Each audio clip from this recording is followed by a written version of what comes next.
మంచిర్యాల జిల్లా తాండూరు మండలంలో సమస్యల సాధన కోసం అంగన్వాడీ టీచర్లు ఆయాలు 3వ రోజు నిరవధిక సమ్మె చేస్తున్నారు.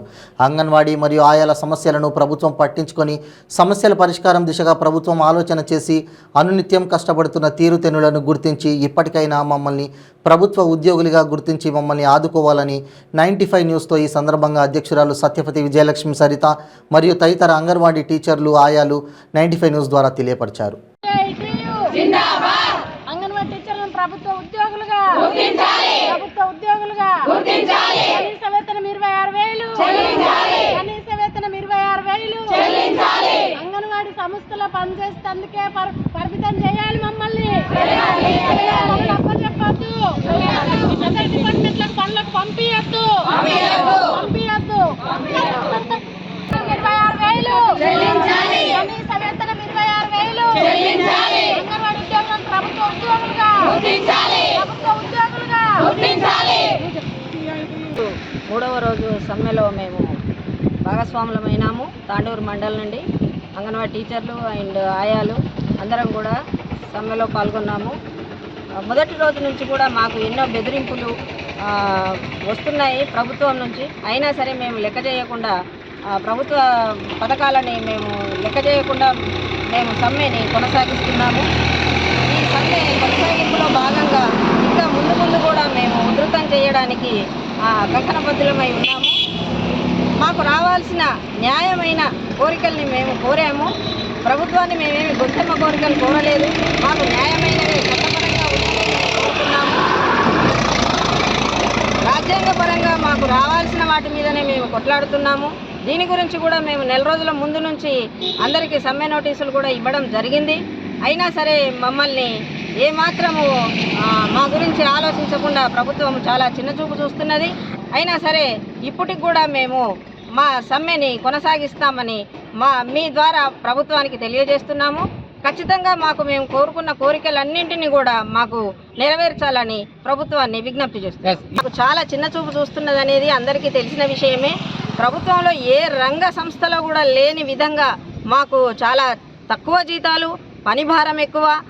వీటిల్లో చట్టంలో ఏముంది, సుప్రీంకోర్టు తీర్పు ప్రకారం మాకు గ్రాట్యుటీ చెల్లించాలని కోరుతున్నాము. ఒక కుటుంబము జీవన విధానం సాగించాలంటే 26,000 జీతం ఉండాలని చెప్పేసి సుప్రీంకోర్టే తీర్పునిచ్చింది. ఆ తీర్పులో భాగంగానే మాకు కూడా అదే 26,000 ఇవ్వమని కోరుతున్నాము. పని భారం పెంచొద్దు, బిఎల్ఓ డ్యూటీలని ప్రతి ఒక్క పనిని మా మీద భారాన్ని మోపి మేము ప్రీ స్కూల్కి దూరం అయ్యేటట్టు చేస్తున్నారు.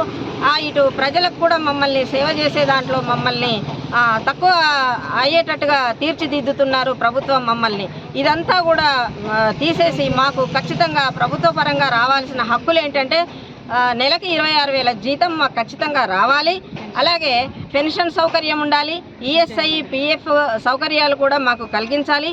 ఇవన్నీ కూడా చట్టపరమైన హక్కులే మాకున్నవి. వీటినే మేము కోరుతున్నాము. ఈ విధంగా మేము కోరుకున్న విధంగా మాకు మా హక్కులన్నీ నెరవేర్చే వరకు మేము ఈ సమ్మెని కొనసాగిస్తామని ప్రభుత్వానికి హెచ్చరిస్తున్నాం. సిఐటి తరఫున చాలా డిపార్ట్మెంట్లు ధర్నాలు చేస్తున్నాయి. అలాగే మేము కూడా చేస్తున్నాం. మా సమస్యల మీద మేము చేస్తున్నాం. వాళ్ళు అర్థం చేసుకోవాలి. మా పనులు వేరే డిపార్ట్మెంట్ వాళ్ళు వచ్చి ఇన్వాల్వ్ కావద్దు. మా కోరికలు నెరవేరాలని మేము బయటకు వచ్చినాం రోడ్డు మీదకి. దానివల్ల వాళ్ళు ఇన్వాల్వ్ అయ్యి వాళ్ళు మా పనులు చేస్తే మాకు సహకరించినట్టు ఉండదు. మాకు సహకరించాలి వాళ్ళందరూ. మాకు కనీస వేతనం కావాలి. మమ్మల్ని ప్రభుత్వ ఉద్యోగులుగా గుర్తించాలి. వేరే డిపార్ట్మెంట్లకు మమ్మల్ని పంపించొద్దు అని మేము పనులు చేస్తున్నాం. మరి తాళాలు వలగొట్టారు అంటే ఎంత దుర్మార్గంగా తాళాలు వలగొట్టి మేము కేసులు పెడతాం. ఏం కాదు, ఎవరు వలగొట్టినరా మాకు తెలియదు, మేము కేసులు పెడతాం. ఆ రకంగా మా యూనియన్ చూసుకుంటుంది. మేము కూడా ఎక్కడికైనా మంచిదే, మేము ఖచ్చితంగా సమ్మె కొనసాగిస్తాం. ఈ ప్రభుత్వం చేసే ఈ దుశ్చర్యల్ని మేమందరం ఖండిస్తున్నాము ఏకపక్షంగా.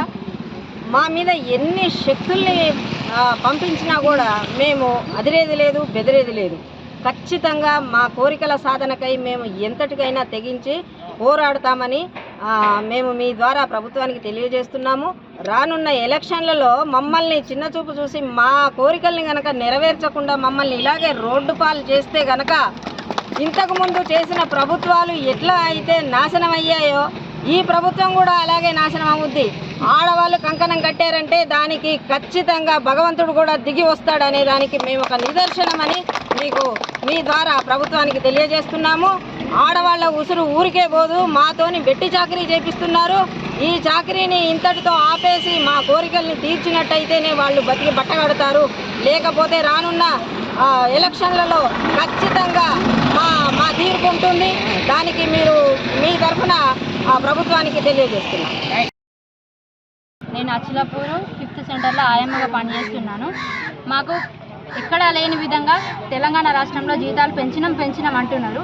పెంచిన జీతాలు లెక్కిస్తున్నారు కానీ పెంచిన ఖర్చులను ఎవ్వరు చూడట్లేదు. సరుకులకు ఎంత ఖర్చు అవుతుంది, వాళ్ళకి ఇచ్చే జీతంలో వాళ్ళకి ఏం సరిపోతుందని ఎవ్వరు కూడా ఆలోచించడం లేదు. ప్రతి ఒక్కరు జీతాలు పెంచినామనే ఒకటే మాటని బట్టి జీతాలు పెంచినాం అంటున్నారు కానీ ఆ జీతంతో వాళ్ళు ఎట్లా బతుకుతున్నారా, ఫ్యామిలీ ఎట్లా గడుస్తున్నది, 7,000 రూపాయలలో ఫ్యామిలీ ఎట్లా గడుస్తున్నదని ఎవరు అసలు ఆ టాపిక్ గురించి ఆలోచించడం లేదు. ప్లస్ ఇంకొకటి మాకు ఏంటంటే ఇప్పుడు గ్రామ పంచాయతీ వాళ్ళకి మా సెంటర్లను అప్పగిస్తున్నామన్నారు. ఒక జీపీలో 6 సెంటర్లు 8 సెంటర్లు ఉన్నాయి. మేము 15-16 మంది మీ చేయలేని పని వాళ్ళిద్దరూ ఎట్లా చేస్తారో మేము కూడా ప్రభుత్వానికి ఇదే సవాల్గా విసురుతున్నాము. ఒకవేళ వాళ్ళకి ఇట్లా చేయవలసి వస్తే 16 మంది మేము చేసే పని మేము ఒక ఊర్లో ఒక సెంటర్కి తిరగాలంటే 1 గంట పడుతుంది. వాళ్ళని తీసుకొని వచ్చి మళ్ళీ పిల్లల్ని దించడం, వాళ్ళు ఇద్దరు గ్రామ పంచాయతీ కార్యదర్శి ప్లస్ సర్పంచ్ వాళ్ళిద్దరు కలిసి పొద్దు నుండి 9 గంటల నుండి 4 గంటల వరకు వాళ్ళు తిరిగినా కూడా మేము పంచగలిగే ఫీడింగ్ వాళ్ళు వంచలేరు, మేము చేసి పెట్టే పని వాళ్ళు చేయలేరు. వాళ్ళకి ఇదే మేము సవాల్గా విసురుతున్నాము. వాళ్ళిద్దరు ఎట్లా చేస్తారో, వాళ్ళకిద్దరికి ఎట్లా అప్పచెప్పిందో మేము చూస్తామని అనుకుంటున్నాం. చాలా చిన్న అవి వాళ్ళు చాలా పెద్ద కోరికలుగా అనుకుంటున్నారు. మా వరకు అవి చాలా చిన్న విషయాలు. ఎందుకంటే మాకు కనీస వేతనం, మా కుటుంబాన్ని మేము పోషించగలిగేంత కనీస వేతనం అడుగుతున్నాము. ఒకటి పర్మనెంట్ చేయాలి మా జాబ్. అసలు మాకు పర్మనెంట్ అనేది ఏం లేదు. ఇప్పుడు సడన్ ఎన్ని సంవత్సరాలు చేసి మీరు వెళ్ళిపోవాలంటే మేము తర్వాత ఏం చేసుకోవాలో కూడా మాకు అర్థం కాదు. నేను ఇప్పుడు డిగ్రీ చేసి ఉన్నా, ఈ వర్క్ ఉంది కదా, నేను వేరే దానికి ప్రిపేర్ కాలేకపోతున్నా జాబ్స్ కోసం కూడా.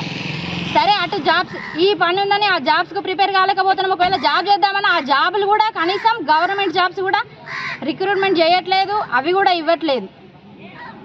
ఇట్లా ఇంత చదివి ఈ జాబు చేస్తున్నాము, మమ్మల్ని పర్మనెంట్ వేయాలి అంతే. మాకు ఒక్కటే చిన్న కోరికలు. ఈ ధర్నా సందర్భంగా మేము ప్రజాప్రతినిధులైన ఎమ్మెల్యే గారు, ఎంపీపీలు ప్లస్ జెడ్పీటీసీలు కావచ్చు, ఎంపీటీసీలు కావచ్చు, ప్రతి ఒక్క ప్రజాప్రతినిధులు మా బాధని అర్థం చేసుకొని మా సమస్యలన్నీ ప్రభుత్వ దృష్టికి తీసుకొని వెళ్ళగలరని మా యొక్క విజ్ఞప్తి.